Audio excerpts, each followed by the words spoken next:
你嚟緊3個女女啦，其實好多家長都會話湊女女係真係比湊仔仔真係要放好多心思同埋時間落去嘅，你覺得係咪咧？又唔係喎，我見到我問即係咁講，我問好多人湊仔仲即係比較可能會頑皮啲，又或者可能好動啲、活潑啲嘅時候，佢哋仲辛苦喎，真係要放電。女放電嗰個嘅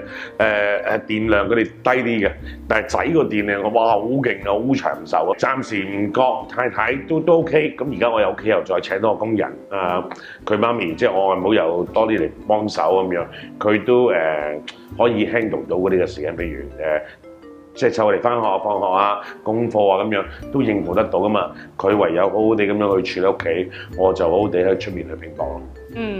第時女女帶個男朋友翻嚟，或者開始有佢哋嘅長大時嘅經過嘅時候，擔心未啦？我咁都驚㗎，即係最驚係帶個唔知咩人嚟咁啊硬腳咁樣。Uncle，我同你個女去街啦咁樣，但係佢衰啊，肉酸酸，即係唔係靚唔靚仔啊？即係個態度衰啊，咁個款又唔好咁樣。咁我都會話我呢條友啊咁樣。咁但係過嚟傾下偈先，總會有一日嘅，總會有一日嘅。咁我話即係隨心啦，即係我係覺得一個女孩子最大嘅成就，即係我好萌塞或者好保守咩？就係嫁個好老公，就係嫁個好老公。即係個好老公唔係話一定要即係勁有錢乜嘢嗰啲，唔係啊，即係佢肯為你負責啊，佢肯去真係對你好啊，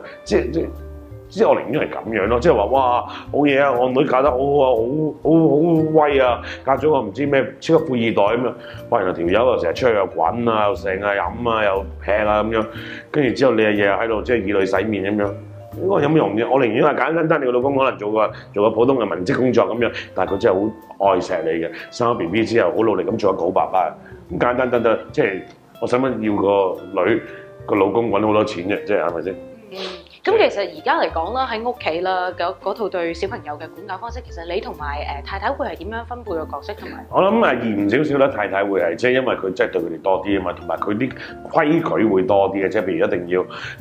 譬如睇嗰啲平板電腦唔可以睇某一個時間，即係唔可以睇超過15分鐘或者10分鐘咁樣，即係佢會多啲嘅規矩。翻到嚟屋企一定要做啲咩嘢，做啲咩先咁樣。咁都係嘅，小朋友多啲 discipline， 有啲紀律嘅話，大個老實講曳極都會有個譜嘅。即係如果細個有翻咁樣嘅根基嘅話，咁我就可能係頑皮啲咯，即係可能會陪佢哋玩多啲。因為我有機會同佢哋相處到啦，我就唔想再喺度咁多規範咯，即係都仲喺度話好似返學咁樣，仲好似要軍訓咁樣，唔使啦。即係我想佢係同我一齊嘅時候，我唔使會鬧佢啊，唔使有啲咩控制佢啊。喂，食朱古力咯。佢話好啦咁樣係咪？我第二問我媽咪先咁樣，咁多數問嘅話都會俾嘅，因為爸爸叫。暫時女女有冇試過一啲好曳嘅一啲時候發生過？咁啊真係好彩感恩地，大中細嗰個就即係冇啦。大中嗰個就即係大家即係而家即係都 OK 嘅，即係一般小朋友即係都會犯嘅小毛病，即係譬如翻到嚟屋企都係會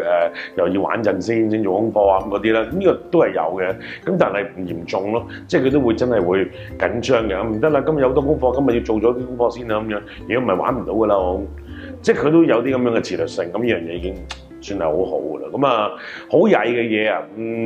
可能有時唔太專心咯，即係譬如可能一路做功課，見到可能隔離有啲聲又會即係望啊睇啊，跟住行開咗咁樣，咁呢啲講真唔算曳咩？即係梗係唔算啦，即係你都未必得啦，係咪？即係唔好話一個幾歲嘅細佬哥啊。係。咁當有啲曳嘅時候，嗰啲 moment 嘅時候，作為你咁 friendly 啦、咁無可親嘅爸爸，你會唔會都有一啲獎罰分明嘅？我而家無可親嘅就係對住你，係咪？但係即係可能對小朋友會惡少少，即係真係會嬲嘅時候，即係或者會過分嘅話，都話喂唔得，即係都會咁樣嘅。咁但係就未去到話鬧到癲啊，打到飛起咁，冇試過咯。即係嚴厲啲一定嘅，媽咪會惡少少咁，但係呢個係媽咪嘅角色嚟嘅。咁啊咁多年都係咁樣，呢樣嘢又唔需要特別去改變。咁我覺得我而家見到3個女成長，即係大家姐而家姐都開心，希望細妹個成長都係開心咯。